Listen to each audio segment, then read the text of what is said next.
भाई जो गुरु बचन पे डट गए, कट गए फंद 84 के, कट गए। इसको कहते हैं अपने सतगुरु यानी परमात्मा पर समर्पित होना। उसका पति अपनी पत्नी को हर संभव कोशिश करके सर्व सुविधाएं उपलब्ध करवाता है, विशेष प्रेम करता है यानी विशेष ध्यान रखता है फिर सतगुरु अपनी उस पतिव्रता आत्मा का। इसी प्रकार दीक्षा लेने के पश्चात आत्मा यानी भगत का संयोग परमात्मा से होता है यानी सतगुरु से होता है। गुरुजी आत्मा का विवाह परमात्मा से करवा देता है।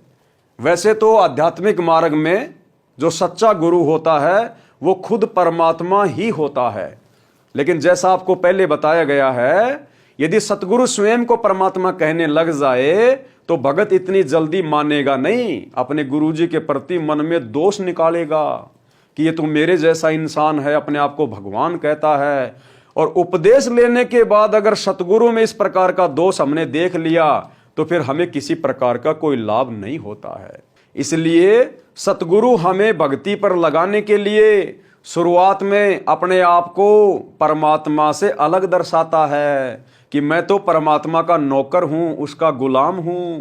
लेकिन जब हमें ये ज्ञान समझ में आएगा और नित्य प्रतिदिन हमें जो सुख होंगे, फिर हमारी आत्मा स्वीकार कर लेगी कि मेरे सतगुरु के अलावा और कोई परमात्मा नहीं है। अगर और होता तो फिर वही क्यों ना आ जाता डायरेक्ट। क्या परमात्मा इतना कमजोर है, इतना लाचार है, या खुद आने से परमात्मा डरता है जो अपने किसी एजेंट को भेजेगा? परमात्मा को किसी की मदद की आवश्यकता नहीं पड़ती है। तो सतगुरु अपने आप को छुपाकर ही कहते हैं, ज्ञान देते हैं। गुरुजी आत्मा का विवाह परमात्मा से करवा देता है यानी परमात्मा से कनेक्शन जोड़ देता है नाम दीक्षा देकर। जैसे एक लाइनमैन होता है, लाइनमैन वो आपके घर में लाइट का कनेक्शन ट्रांसफार्मर से जोड़ देता है और फिर आपके घर में लाइट आनी शुरू हो जाती है। आपके पंखे भी चलते हैं, लाइट भी जलती है, मिक्सी भी चलती है, आप जी आटा भी पीस लेते हैं। क्यों? क्योंकि लाइनमैन ने आपके घर का कनेक्शन ट्रांसफार्मर से जोड़ दिया है। इसी प्रकार सतगुरु आपका भक्ति रूपी कनेक्शन परमात्मा से जोड़ देता है, जिस कारण से सर्व सुविधा फिर आपको प्राप्त होना शुरू हो जाती है। यदि वह मानव शरीरधारी आत्मा यानी भगत अपने पति परमेश्वर के प्रति यानी सतगुरु के प्रति पतिव्रता की तरह समर्पित रहती है, यानी पूर्ण परमात्मा के अतिरिक्त अन्य किसी देवी देवता से मनोकामना की पूर्ति नहीं चाहती है, सतगुरु से उपदेश लेने के बाद यदि अन्य किसी भी देवी देवता से कोई इच्छा, कोई डिमांड नहीं करती है, किसी के दबाव देने से, किसी के डराने से, धमकाने से, किसी भी मंदिर में, मस्जिद में, तीर्थ धाम पर पूजा पाठ के लिए नहीं जाती है, तो ऐसी आत्मा के लिए फिर परमात्मा क्या करता है? यानी पूर्ण परमात्मा के अतिरिक्त अन्य किसी देवी देवता से मनोकामना की पूर्ति नहीं चाहती है, तो उसका पति परमेश्वर उसके जीवन मार्ग में बाधक सब पाप कर्मों के कांटों को बुहार देता है, यानी साफ कर देता है। उस प्यारी आत्मा के जीवन में जितने भी कष्ट हैं, संकट हैं, परेशानियां हैं, जो आगे आने वाली हैं, जो वर्तमान में आ रही हैं, जिसके कारण वो दुखी है, सच्चा सतगुरु उसके पास पावर होती है, शब्द शक्ति होती है। सतगुरु जो चावे सो कर ही 14 कोटि दूत यम डर ही, ऊत भूत जम त्रास निवारे, चित्रगुप्त के कागज फाड़े। यानी उस भगत आत्मा के भाग्य में यदि संकट है, परेशानी है, तो परमात्मा चित्रगुप्त के कागजों को फाड़ देता है जहां पर उस भगत का भाग्य लिखा होता है, और नए सिरे से अपने भगत का भाग्य लिख देता है, दुखों को सुखों में परिवर्तित कर देता है। इतना सक्षम होता है सच्चा सतगुरु।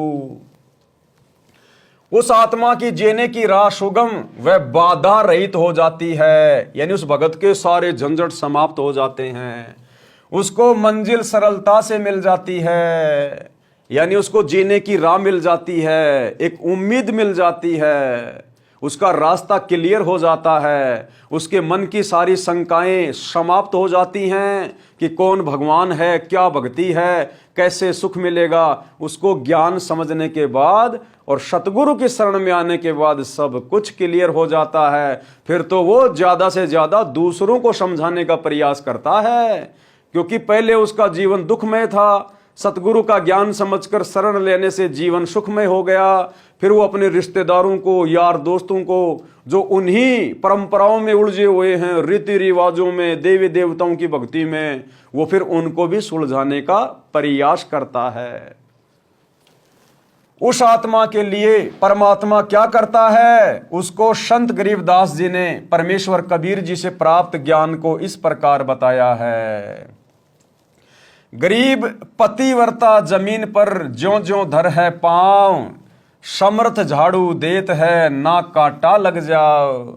यानी ऐसी भगत आत्मा जो अपने सतगुरु पर समर्पित हो जाती है, अन्य देवी देवताओं का शौपन में भी ध्यान नहीं करती है, कोई डिमांड नहीं करती, उनकी पूजा नहीं करती है। और वो आत्मा, वो भगत स्त्री या पुरुष जब अपने जीवन रूपी सफर में अपने पांव रखता है, यानी वो आगे बढ़ता है, तो समर्थ यानी सतगुरुदेव भगवान अपने उस भगत के उस सफर में झाड़ू देता हुआ चलता है। उसके जीवन की बाधाओं को आगे आगे साफ करता हुआ, टालता हुआ चलता है कि कहीं मेरी प्यारी आत्मा के पैर में, यानी इसके भाग्य में, इसके जीवन में कोई कांटा ना लग जाए, कोई संकट ना आ जाए। कहते हैं संत शरण में आने से आई टले बला, और जय मस्तिष्क में सूली हो, यानी फांसी लगनी हो, वो कांटे में टल जा।